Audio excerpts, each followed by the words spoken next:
Hello everybody, it is Adam Spencer from SoGoSurvey, and today I'm here to talk about A-B testing versus what we're going to call A then B guessing.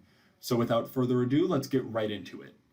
So A-B testing is used to compare the success of two items. Now for this presentation, I will mainly be talking about web page conversion rates. That'll be the main example, but it could be for product prototype efficiency as well. So what is A-B testing? A-B testing is a controlled experiment, and it allows you to simultaneously compare like-for-like scenarios where one version has a slightly different element than the other version. So since A-B tests are a controlled experiment, it would make sense that they have both a control group as well as a treatment group. So the control group is the standard, it establishes the baseline. The treatment group includes the introduction of at least one of the variables. To take the example of the landing page conversion, an A-B test would measure each group's engagement with the page to find out which version is the most popular, and as a result, you'll learn which page more successfully converts leads into customers. So what is the alternative to A-B testing, you might ask? Well, that is what we are going to call A then B guessing.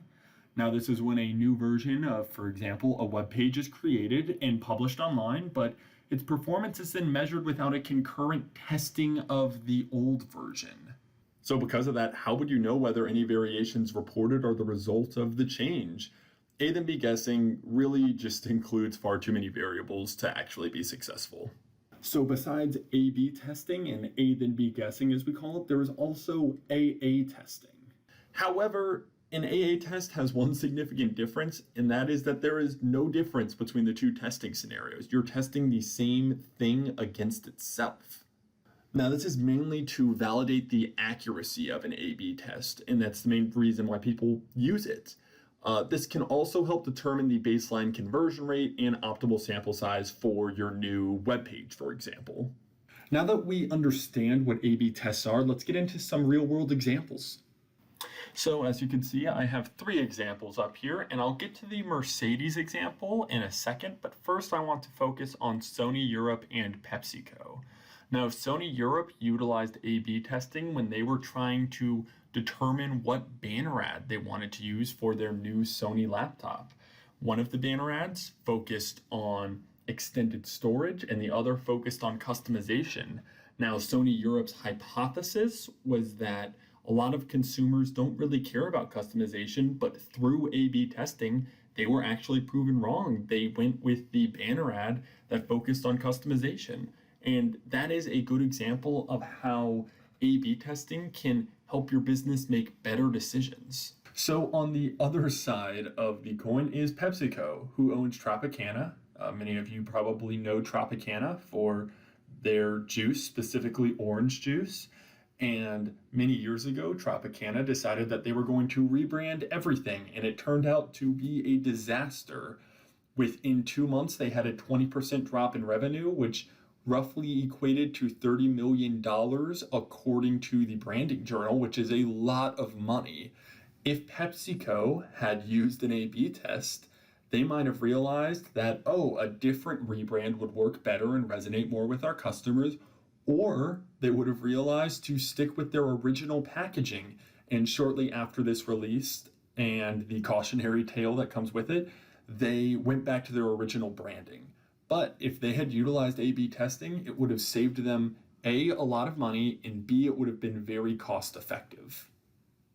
So let's roll with the Mercedes example. Now, most people would say that you probably should not mention the price of a luxury car in an advertisement for it, but Mercedes wanted to put it to the test, so they used an A-B test to figure it out.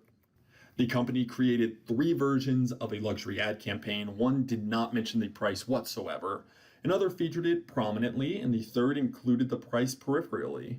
And they found out that for millennials, price was the most important factor when considering purchasing a luxury car. So why should you run an A-B test? Well, today's business environment is fast-paced and it is hyper-competitive. Companies that want to thrive in those conditions need to become adept at decision-making, and A-B testing is going to help you do that.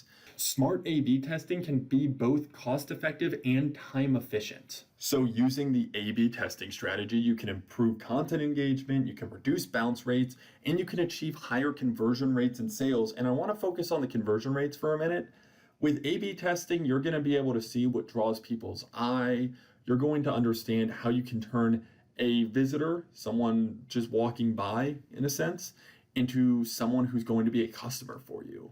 If you all would like to read more about this topic, we have a blog on our website that talks about A/B testing. Also, please feel free to follow us at SoGoSurvey on our various social media platforms. Thank you all so much for tuning in. I hope you enjoyed this episode. I certainly enjoyed making it. I also hope that you tune in for next week's episode. Thank you and have a wonderful week.